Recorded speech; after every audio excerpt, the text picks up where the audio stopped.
তো গাইস এখানে দেখো আমার কাছে কিন্তু একটা স্ন্যাপার আছে। তো এয়ারড্রপ থেকে আরেকটা স্ন্যাপার আমি মাত্র পাইলাম। তো এখন যে অবস্থা স্ন্যাপার কিন্তু পাওয়া যায় না, ঠিক আছে। তো আরেকটা এনিমি কিন্তু এখানে ল্যান্ডিং করে, তো ওকে আমি 2টা শট মেরে নকডাউন করে ফেলি। তারপর ওকে আমি ক্লিয়ার দেই। ক্লিয়ার দেওয়ার পর যখন আমি এখানে দাঁড়িয়ে যাই তখন দেখতে পারতেছি ওর টিমমেট আমাকে রাশ করার জন্য আমার কাছে আসছে, ঠিক আছে। তো আমি একটু ব্যাকআপে থেকে ওকে কিন্তু একটা শট লাগিয়ে দিই। শট মারার সাথে সাথে সে কিন্তু একটা গুলাল ফেলিয়ে মানে ভিতর দিকে চলে যেতেছে ভয়ে যে আমার কাছে একটা স্নাইপার আছে, ঠিক আছে। তো সেখানে ভয়ে ভিতরে যাওয়ার পর আরেকটা এনিমির সাথে তার ফাইট হয়। তো আমি এখানে পিছন দিকে চলে যেতেছি। তো তার কিন্তু আরেকটা টিমমেট ওখানে আছে, ঠিক আছে। সে কিন্তু এদিক দিয়ে ঘুরে যাইতেছে ওই এনিমিটাকে মারার জন্য।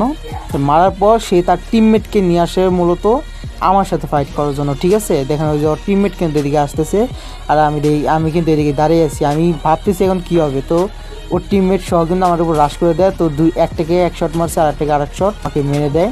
তো মরার পর আমি কিন্তু আবার রিভাইভ পেয়ে গেছিলাম। রিভাইভ পাওয়ার পর আবার আসছি এই জোনের ভিতরে আমার স্নাইপার নেওয়ার জন্য, কারণ এই স্নাইপার মিস করলে চললে হবে না, কারণ আমাকে ভুইয়া করতে হবে ম্যাচটা। দেখা যাক আমি ভুইয়া করতে পারি কিনা, ঠিক আছে।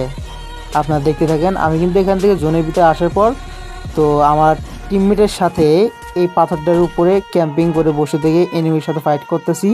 তো ফাইট করতে করতে এই পাশ থেকে একটা এনিমি আমাদেরকে ফাইট দেয় মূলত। আমি দেখতে পাইনি মূলত, তার কারণে আমাদের এখানে আমার টিমমেটকে নক করে দেয়। তো আমি তাকে রিভাইভ দিতে গিয়ে নিচে একটু ফাঁকা ছিল সেখান দিয়ে মূলত আমাদের মেরে দেয়।